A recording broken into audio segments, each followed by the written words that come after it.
What people don't understand, and I think the media should understand this, when government roll out certain programs and policies, you see, I read in the headlines, oh, federal government to... That is not the story. The story should have been federal government rolls out funds to further enslave Nigerians. When they see such, I mean, when I was editor of Insider, The Source, those are the kind of headlines that I can. You don't come, there's interpretative journalism.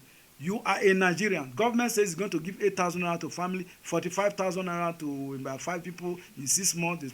We only want people to trade that money, which a professor of law, Oshibanjo, was distributing, going to markets. What a shame. What a shame we have in this country, where a professor of law can be reduced by Buhari, who barely went to school, who struggled to look for a school certificate. He sent Oshibanjo on a white goose chase, going to markets and giving 2,000 to people, women selling tomato and pepper. And the rest of us, we are laughing. Today, the tiger that was destroyed yesterday, if you don't tame that tiger, the tiger will enter your bedroom. Who brought Buhari? It is Tinubu himself. Before our very eyes.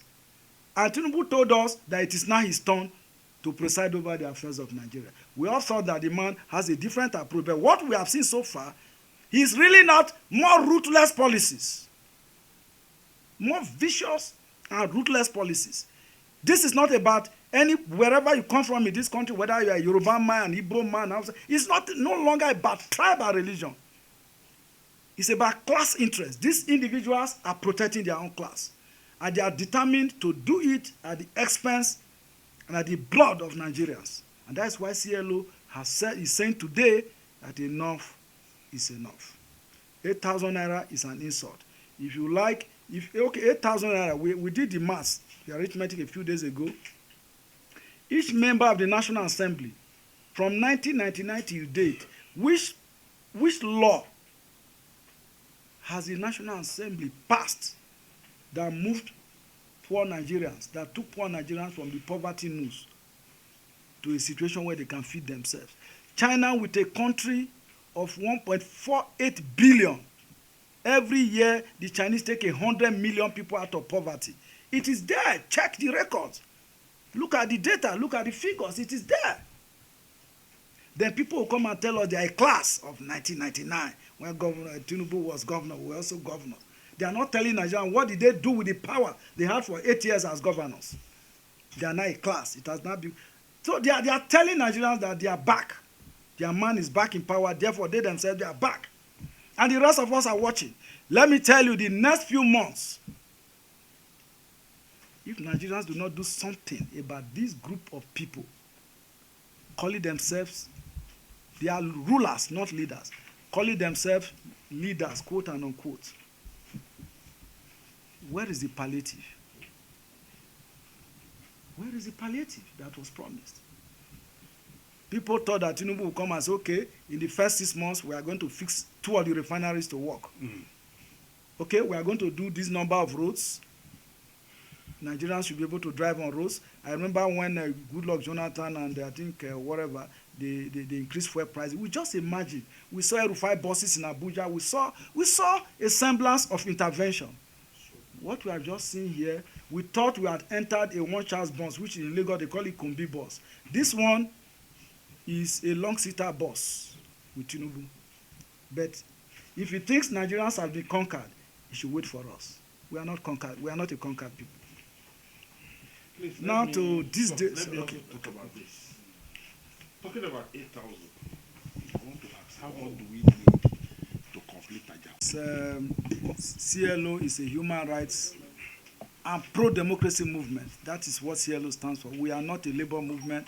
In the past, we have had to build coalition with the NLC and all of that. If there is need for coalition, as time goes on, we will definitely do that. But for the purposes of information, the CLO is part of JAF, Joint Action Forum, which already is ongoing, and we will develop JAF strong enough to be able to confront this octopus that is confronting Nigeria to suck all of our blood. We will not allow it, as I said. And then Abdulrazak from STV said, why are Nigerian leaders not sacrificing? Only the poor people do. Yes, why would they sacrifice? they just feel that. You see, when a man slaps you and you walk away, he comes again, he slaps you on the other cheek and you still walk away. The next thing he's going to do is to think of cutting a pound of flesh from you. So what is happening? People are being killed in Plateau, killed in Benue, everywhere. Taxes are being imposed. Nobody is saying anything. We are paying. Salaries remain where they are. If I 18,000, I don't know how many states that pays 30,000. Tinubu is saying, oh, he's considering a 200,000 naira minimum wage. What is 200,000 naira? Even as we speak, 200,000. A dollar now exchanges for close to 80,000 naira. 800,000. No, $1. Sorry, $100. Sorry, $100. 83,500. 83,500. That's $100, which means Tinubu is telling you that what he can pay is about $250, assuming he even pays 200,000 naira, which I know is also diversionary. This government will never, maybe at best they will say we've increased national minimum wage to 50,000, and everybody will applaud. Who will agree to that? And then the state governors will come with their politics. You know, we don't have money, we don't have this, and they will just be dancing around the issue. Look, we may be laughing. We are not joking here. The issue is this. What is confronting us is a clear and present danger to the issues of our existence and to the existence of democracy itself. There is also a conversation around the issue whether even democracy is what Nigeria should practice. Whether this model of democracy that we are practicing, where you have 109 senators with their fat bellies sitting down there, and you have 360 House of Reps members who just look at how they did their election, how they could not even elect a leader from among themselves independently, that the leadership of the National Assembly has to be dictated and imposed. And from that moment, you know that Nigerians are in for it. Because what happened under the leadership of Ahmed Lawan, where they just raised the gavel and say, anything Buhari brings, we will put it there. And we thought it's a butt of joke. You go to social media, they were doing, and people are paying a heavy price for that. Now, before our very eyes, we have another regime of just bring anything to us, we put it out there. Tinubu sent the supplementary whatever to just do budget, get the loan. They just approve. Even before they approve, they shared it. They've said 70 billion is coming to themselves. And Nigerians are looking at these people. We work on this and they say, what is CLO doing? CLO should do something. This is CLO sitting down here. We also have flesh and blood. But it takes, they said, cowards die many times before they are dead. That the good is often intact with their bones. If you are a coward, you are going to die many times. If you think, oh, let me just manage, maybe the next day things will get better. We can all see before our very eyes that it's not getting better. It's getting worse.